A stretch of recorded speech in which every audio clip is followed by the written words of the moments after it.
So hey guys and welcome back to one MUFC your daily dose of Manchester United. और बहुत ही अच्छी अच्छी खबरें मिल रही हैं आज कि हमारे प्लेयर्स कैरिंगटन पे वापस आ गए हैं। मैनचेस्टर यूनाइटेड के अभी जो इंटरिम मैनेजर हैं रैल्फ रैनिक, वो पुश कर रहे हैं अर्लिंग हालैंड की साइनिंग के लिए। साथ ही साथ सर्ज मिलेंकोविक सैविज का लिंक वापस से शुरू हो गया है।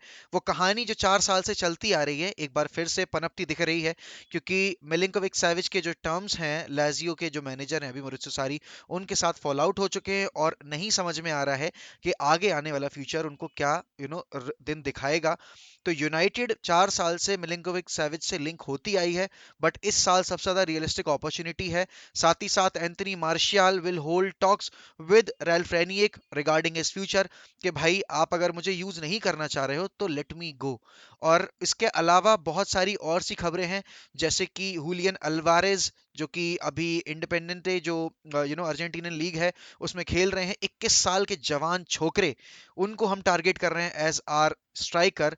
तो चलिए शुरू करते हैं आज की सबसे बड़ी खबर, जो कि है कि United are going all in for Erling Haaland. वही अर्लिंग हालैंड जिसके लिए हम 2019 में बहुत ही करीब जाकर वापस, मतलब वो कहते हैं ना छू के लौट आना, वो वाला हाल हुआ था कि डॉर्टमंड से साइन करने से पहले अर्लिंग हालैंड की डील यूनाइटेड के साथ ऑलमोस्ट ऑलमोस्ट तय हो चुकी थी।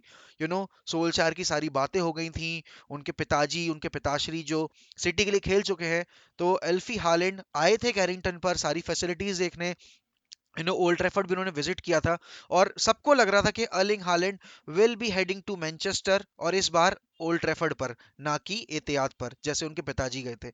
बट मीनो रायोला का कुछ चक्कर चला, टर्म्स नहीं वो मिल पाए, और कहीं ना कहीं अर्लिंग हालैंड को लग रहा था कि इस टाइम पर आना यूनाइटेड जैसे क्लब में, जो कि बहुत ही ज्यादा खराब स्थिति में था, वो उनके करियर के लिए सही नहीं होगा, क्योंकि अगर वो यहाँ आकर परफॉर्म नहीं करेंगे तो उनकी जो करियर की ट्रेजेक्टरी ऊपर जा रही थी वो हॉल्ट पे आ जाती, क्योंकि एक डॉर्टमंड जैसे क्लब जहां इतनी ज्यादा एक्सपेक्टेशंस नहीं रहती हैं, वहां जाकर आप परफॉर्म करोगे तो आपको वाहवाही मिलेगी। बट यूनाइटेड में आकर आप डॉर्टमंड लेवल की परफॉर्मेंसेस दोगे तो आपको लोग उतना रिकॉग्नाइज नहीं करेंगे जब तक आप कुछ रियलिस्टिक नहीं जीतोगे। तो मेरे हिसाब से ऑप्शन जो उन्होंने चूज किया वो बिल्कुल सही था। बट 2 साल के बाद कहानी कुछ और है। अब यहाँ पर Erling Haaland is one of the hottest property in the world right now. तब भी थे जब साल्जबर्ग में थे वो, और टीमें चाह रही थी कि वो आ जाएं, बट अब सिचुएशन अलग है, क्योंकि अभी दो गोल्डन बॉय अगर हैं वर्ल्ड फुटबॉल में तो one is Kylian Mbappe and the other one is Erling Holland.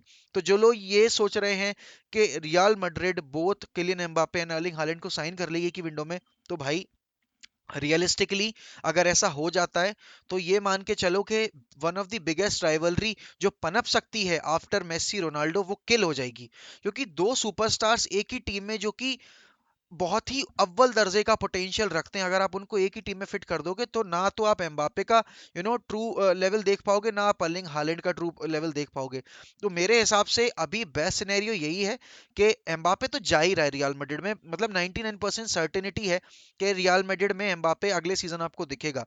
But Erling Haaland का फ्यूचर अभी अनश्योर है कि भाई वो क्या बार्सिलोना जाएगा, क्या वो मैनचेस्टर सिटी जाएगा, या फिर वो यूनाइटेड आएगा, क्योंकि अभी तीन रियलिस्टिक ऑप्शंस हैं अर्लिंग हालैंड के लिए। पीएसजी अगर जाता है वो, तो मेरे हिसाब से उतना ब्रिलियंट डिसीजन नहीं रहेगा। अगर उसको रियलिस्टिकली वो बैलन डोर की फाइट दिखानी है, और क्योंकि किलियन एम्बापे भाई बढ़ता जा रहा है आगे, हर हर दिन हर हर घंटे के साथ वो नजदीक जाता जा रहा है, क्योंकि रोनाल्डो और मेसी के बाद अगर हम किन्हीं दो प्लेयर्स को देख रहे हैं उस कंटेंशन में, तो हम देख रहे हैं किलियन एम्बापे और अर्लिंग हालैंड को। अब क्यों किलियन एम्बापे जब मैड्रिड जाएगा तो अर्लिंग हालैंड को ऑप्शंस ओपन रखने पड़ेंगे अपने, उसकी वजह यह है कि सबसे पहली बात तो आपको एक ऐसा प्रोजेक्ट देखना पड़ेगा जहां आपका करियर अपहिल जाए, ना कि बिल्कुल मतलब कहते हैं ना स्टैंड स्टिल पर आ जाए। अब अगर वो मैनचेस्टर सिटी को चुनता है तो वहां उसको पेप गार्डियोला के अंडर खेलने का मौका मिलेगा, जहां आपको ट्रॉफीज गारंटीड मिलेंगी ही मिलेंगी, जहां आपको गोल्स करने की अपॉर्चुनिटीज परसी हुई मिलेंगी। बट अगर वो मतलब चैलेंज लेना चाह रहा है अपनी लाइफ में कि नहीं, मेरे पास ऑप्शंस हैं, दो ऐसे क्लब हैं जिनको अभी एक स्की प्लेयर मार्की प्लेयर की जरूरत है, और जो मैं बन सकता हूँ उन उन क्लब्स की अपग्रेड में, उन क्लब्स को वापस से उस पायदान पर पहुंचाने में, तो क्या मैं वो चैलेंज लेने को तैयार हूं? देखो, अगर अर्लिंग हालैंड यूनाइटेड को चुनता है तो हमारे पास टीम तैयार है, हमें अब वो प्लेयर्स चाहिए हैं जो कि इस कंटेंडर टीम को एक चैंपियन टीम बना दे। And certainly Erling Haaland has that potential. और जो लोग ये कह रहे हैं कि अर्लिंग हालैंड आ जाएगा तो रोनाल्डो का क्या होगा भाई, टू फॉरवर्ड सिस्टम यूनाइटेड अब मुझे लग रहा है कि खेलना शुरू करेगी, क्योंकि रेनियक ने जिस दिन से आया उसने वही सिस्टम इनहेरिट करने की कोशिश की। और मैं सिर्फ ये रेनियक के अंडर नहीं बोल रहा हूँ, रेनियक जब एडवाइजरी रोल में भी आएगा तो he will not just look into the transfer system of this club, but वो फुटबॉलिंग साइड पर भी ध्यान देगा। और मेरे हिसाब से अगर हम अर्लिंग हालैंड को लेकर आते हैं तो रोनाल्डो और अर्लिंग हालैंड की जोड़ी कहर ढा सकती है। ऐसा बिल्कुल नहीं है कि अर्लिंग हालैंड आ जाएगा तो रोनाल्डो का जो गेम टाइम है वो रिड्यूस हो जाएगा, ऐसा वैसा बिल्कुल भी नहीं। गेम टाइम अगर किसी प्लेयर का रिड्यूस होगा तो मेरे हिसाब से वो रैशफोर्ड का होगा, क्योंकि रैशफोर्ड अभी हम जिस पोजीशन पे खिला रहे हैं वो एक्चुअल में अर्लिंग हालैंड की पोजीशन है। अब उसके अलावा अगर वो बार्सिलोना जाता है तो उसको वो लेगेसी मिलेगी कि भाई आपने जो रोनाल्डो मेसी की राइवलरी देखी थी 10 साल लगातार, तो क्या अर्लिंग हालैंड और किलियन एम्बापे उस राइवलरी को वापस से रिजरेक्ट कर सकते हैं और मरती हुई लालीगा को वापस से खड़ा कर सकते हैं उस प्रीमियर लीग के बराबर, जो कि अभी भाई उड़ती जा रही है, अलग लेवल पे है। और अगर अर्लिंग हालैंड प्रीमियर लीग में आ जाता है तो यार लीग का जो लेवल है ना वो अलग ही पहुंच जाएगा, क्योंकि स्टार स्टडेड तो हो ही चुकी है लीग, इतने सारे प्लेयर्स हैं। रोनाल्डो आ चुका है, आपके पास सला है, केडीबी है, मतलब टीम की कमी नहीं है, पॉगबा ब्रूनो ये सब हैं। अब Erling Haaland one of the hottest property in young generation अगर आता है तो वादे न्यारे हो जाएंगे प्रीमियर लीग के। तो मेरे हिसाब से चांस है यूनाइटेड के पास, बट एक प्रोजेक्ट प्रेजेंट करना पड़ेगा, ऐसा प्रोजेक्ट जो कि अर्लिंग हालैंड को कन्विंस कर दे यूनाइटेड के लिए साइन करने पर। लास्ट टाइम हम वो प्रोजेक्ट उसको प्रेजेंट नहीं कर पाए थे क्योंकि लास्ट टाइम हम उस पोजीशन में नहीं थे, बट रेनिक के टर्म्स बहुत अच्छे हैं एल्फी हालैंड के साथ, अर्लिंग हालैंड के साथ, क्योंकि अल्टीमेटली उनको मोल्डे से वही साल्जबर्ग लेकर आए थे। तो देखने वाली बात होगी कि किस तरीका अप्रोच रहेगा यूनाइटेड बोर्ड का, कि क्या वो बैक करेंगे रेनिक को, या फिर वो घुटने टेक देंगे एक बार फिर ये सोच कर के नहीं ये एक गैम्बल है वापस से, जैसे हमने हैरी मैग्वायर के टाइम पर किया था, जैसे हमने पॉल पॉगबा के टाइम पर किया था। देखो हर साइनिंग एक गैम्बल होती है, बट ये वो गैम्बल है कि अगर हिट हो गया तो आपको वापस से वो मैनचेस्टर यूनाइटेड बना देगा जो आप जाने जाते हो, जिसके नाम से बाकी टीमें डरती थी। आपको ऐसी लाइनअप खड़ी करनी पड़ेगी जहां आपको जो जो सामने वाली टीम आ रही है वो खेलने से पहले ही अधमरी हो जाए, जो आपने 2007 2008 2008 2009 2006 2007 में दिखाई थी टीम। उसके बाद से यूनाइटेड की वो रियलिस्टिक अप्रोच कभी दिखी नहीं ट्रांसफर मार्केट में, और ग्लेजर्स के आने के बाद तो वो इंटेंसिफाइड टाइटल रेस हमने जिंदा रखी नहीं जब से सर एलेक्स गए हैं। तो अगर वो करना है तो हमें ये साइनिंग करनी पड़ेगी।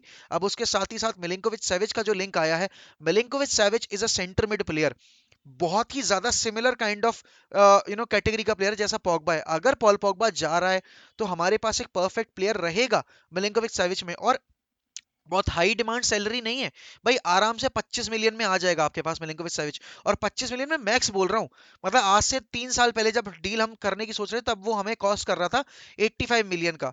तो उस टाइम पर यूनाइटेड ने पीछे हट गए थे यूनाइटेड, और उसके बाद जब ब्रूनो को साइन किया तब वापस से मिलिंकोविच साविच के लिंक आए थे। तो मिलिंकोविच साविच मेरे हिसाब से वो प्लेयर है जो इस टीम को वो एक्स्ट्रा एज दे सकता है डीप लाइन प्लेमेकर के तौर पर, जो हम पॉल पॉगबा से एक्सपेक्ट कर रहे थे। और अगर पॉल पॉगबा जाने को तैयार बैठा है, अगर वो पॉल पॉगबा चला जाता है, तो मेरे हिसाब से United should pounce on this opportunity and should get a player like Milinkovic Savic, because he is 26 right now. वो आराम से आपको आने वाले 5 साल 6 साल दे सकता है, क्योंकि एक मिडफील्डर मॉड्रिच को देखो भाई, 36 की उम्र पर भी वो कहर ढा रहा है, आग मूत रहा है। तो मिलिंकोविच साविच जैसा player alongside Bruno, alongside Donny van de Beek के आगे आने वाले टाइम में आप जिस भी प्लेयर को प्लेमेकर को खिलाओगे, अगर आप एक प्रॉपर नंबर 6 ले आते हो तो मिलिंकोविच साविच की प्रेजेंस में आपकी मिडफील्ड पूरी कंप्लीट हो जाएगी, क्योंकि नंबर 10 पर आपका ब्रूनो और डॉनी हो गए, नंबर 8 पर आपके मिलिंकोविच साविच हो गया, या पॉल पॉगबा रुकता है तो वो हो गया। पीछे नंबर 6 की पोजीशन पर आपके पास हाइदारा, या फिर आप अगर डेक्लन राइस को लेकर आ रहे हो, या फिर आप एनडीडी को लेकर आओ, तो वो हो जाएंगे। तो बहुत ही इंटरेस्टिंग ट्रांसफर विंडो होने वाली है। विंटर विंडो में ये चीजें होंगी या नहीं ये मैं नहीं कह रहा, बट अगर समर विंडो में ये इस अप्रोच के साथ और इस रियलिस्टिक अप्रोच के साथ यूनाइटेड जाती है और उन प्लेयर्स को लेकर आती है जो जरूरत है एक्चुअल में क्लब को, तो मजा आ जाएगा। और साथ ही साथ ऐसा नहीं है कि बार्सिलोना के पास वो कुव्वत नहीं है, वो काबिलियत नहीं है।